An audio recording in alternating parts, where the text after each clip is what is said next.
ঈদে মিলাদুন নবী কবে? ঈদে মিলাদুন নবী উপলক্ষে কিছু করণীয় আছে কিনা, এই দিনে কোনো আমল আছে কিনা?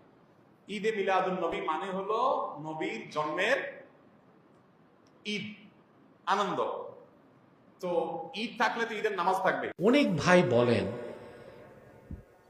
যে ঈদ যে আপনারা বলেন ঈদে মিলাদুন নবী, তো ঈদগায় যে নামাজ পড়েন না কেন? ছয় তাকবীরে বলতে পারে। সেমাই রান্না করেন না কেন? না, সব ঈদে আল্লাহ নামাজ দেন নাই।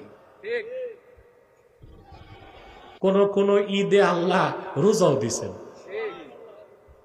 কোন ঈদে, যেমন রসুল করিম সাল্লাল্লাহু আলাইহি ওয়াসাল্লামের হাদিস মুসলিম শরীফে এসেছে, আল্লাহ রসুল বলেছেন, সোমবারে আমি আগমন করেছি, এজন্য আমি নিজে সোমবারে রোজা রাখি।